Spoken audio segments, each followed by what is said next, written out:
నేటి కథాసౌధం మతిలేని సాక్ష్యం. ఒక వ్యాపారి వ్యాపార నిమిత్తం దూరదేశానికి పోతూ పొద్దుగూకే వేళకు ఒక గ్రామం చేరుకున్నాడు. ఆ రాత్రి ఆ గ్రామంలోనే గడుపుదామని నిశ్చయించిన వ్యాపారి తన గుర్రాన్ని గ్రామం కేసి నడిపిస్తూ ఉండగా దారిలో ఒక మనిషి ఎదురు వచ్చి, అయ్యా, 4 అణాలిప్పించండి. నాకు కొన్నాళ్ల నుంచి నల్లమందు అలవాటయ్యింది. అది వేసుకోకపోతే విపరీతంగా కడుపు నొప్పి వస్తుంది. 2 రోజుల నుంచి నా దగ్గర కానీ కూడా లేక చాలా బాధపడుతున్నాను అన్నాడు. వాడికి 4 అణాలిచ్చి పంపేసి వ్యాపారి ఊళ్ళోకి వెళ్ళాడు. ఒక ఇంటి ముందు గుర్రం దిగి ఇంటి యజమానిని ఆ రాత్రికి అక్కడ పడుకోనివ్వమన్నాడు. ఇంటి యజమాని ఒప్పుకున్నాడు. వ్యాపారి తన గుర్రాన్ని ఇంటి బయట ఉన్న కట్టు కొయ్యకు కట్టేసి ఆ రాత్రి ఆ ఇంటనే పడుకున్నాడు. వ్యాపారి తెల్లవారి లేచి తిరిగి ప్రయాణం సాగిస్తామని బయటికి వచ్చేసరికి అతని గుర్రాన్ని ఇంటి యజమాని ఎక్కడికో తోలుకోపోబోతున్నాడు.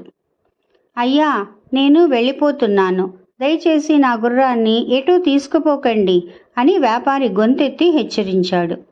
ఇంటి యజమాని అమిత ఆశ్చర్యంతో, ఇది నా గుర్రం, నా ఇంటి ముందున్న కట్టుకొయ్య రోజుకొక గుర్రాన్ని పెడుతుంది అన్నాడు.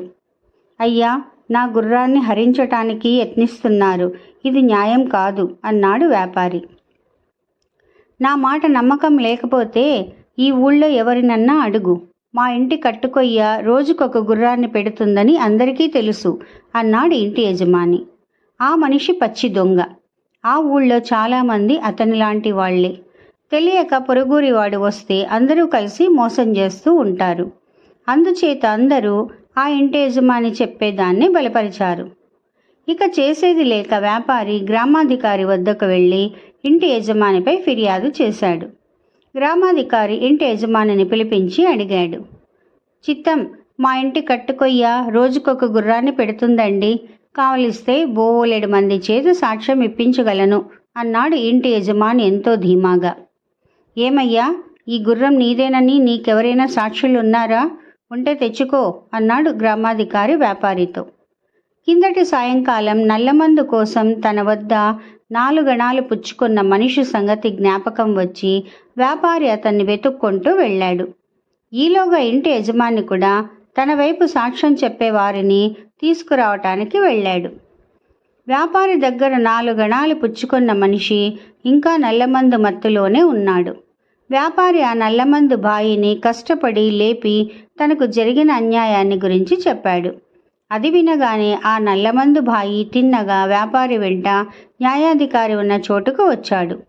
అప్పటికే ఇంటి యజమాని తన సాక్షులను తెచ్చి గ్రామాధికారి ఎదుట పెట్టి తన ఇంటి కట్టుకొయ్య రోజుకొక గుర్రాన్ని పెడుతుందని సాక్ష్యం చెప్పిస్తున్నాడు.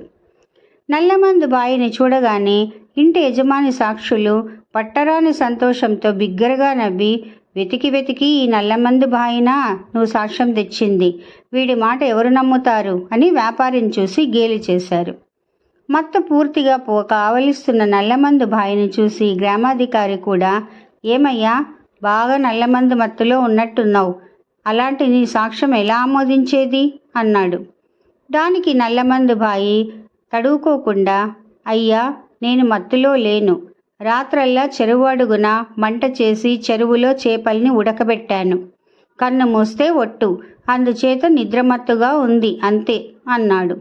ఆ మాటకు అందరితో పాటు గ్రామాధికారి కూడా నవ్వి, నీది మతిలేని సాక్ష్యమని నీ మాటలే రుజువు చేస్తున్నాయి, చెరువు కింద ఎవరైనా మంట చేస్తారా అని అడిగాడు.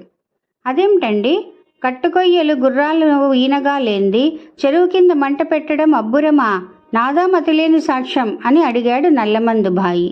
ఆ మాటలకు గ్రామాధికారి ఎంతో సిగ్గుపడి వ్యాపారి గుర్రాన్ని వ్యాపారికిప్పించి ఇంటి యజమానిని గట్టిగా హెచ్చరించాడు.